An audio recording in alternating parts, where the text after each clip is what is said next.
Turning now to markets a little bit, let's look over at the other side of the Atlantic. How do you see the situation in the United States? They talk about a jobless recovery, but how can you have a recovery if unemployment is still high? Economic activity is about people working, not about collecting unemployment from the government. How do you see the situation developing over there? Let me start by saying I see the problems in the US related to the problems in the euro area or in the UK. It's a global problem caused by fiat money. Yeah. And so that is the starting point of my thinking. And I would say the fiat money system over the last decades has brought about a situation of over-indebtedness. There's too much debt relative to incomes. And so either you have to write down the debt, or you would have to start printing up ever greater amounts of money for paying down your debt.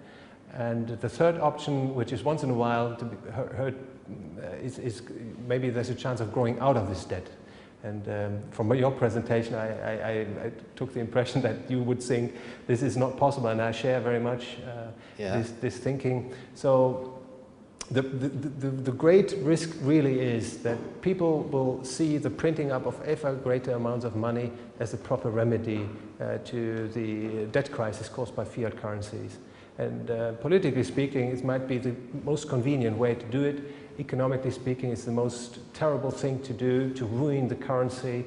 And if there's a choice to be made, just from an economic standpoint, I would say writing down the debt is the proper way of dealing with it. Yeah, I would agree with you, because if you ruin the currency or impair or hurt the currency, do things that are harmful to it, you're ultimately hurting economic activity, because the currency is essential for people to interact in a level playing field, or what hopefully is a level playing field, what we call the economy.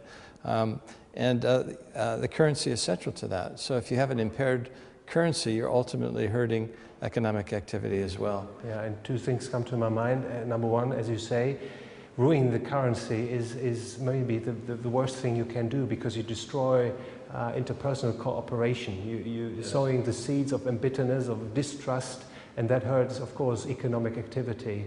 And the second thing is thinking about just ramping up inflation from, let's say, 3 to 6%, as some economists recommend, doesn't work. It's going to end in hyperinflation, because inflation does only the trick of a coercive redistribution of income if it comes as a surprise. As soon as people adopt, let's say, from expecting 6% inflation, you wouldn't have available the means of this coercive redistribution of income, so you would have to go to an inflation of, let's say, 8%.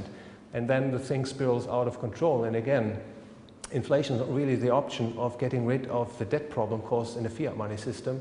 It's a tough choice, but I would say, from weighing the costs and benefits as an economist from the Austrian school, cutting down the debt is the proper way. Yeah.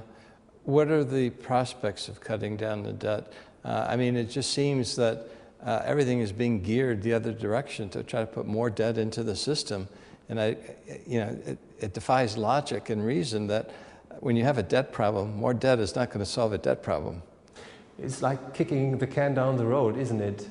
And of course, so far we talked about, let's say, sound economics, as the Austrians would recommend, and you bring us into the field of policy making, real world policy making. And of course, there are interest groups in our societies which prefer, that there's ever greater amount of debt and money at ever lower interest rates to keep the system going.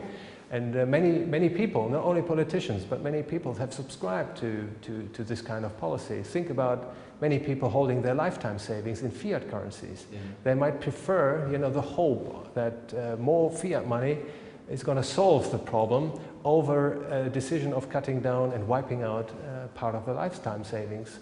And so this is really a collective dilemma. But again, that shouldn't deter us as economists from the Austrian school to come up with a proper recommendation.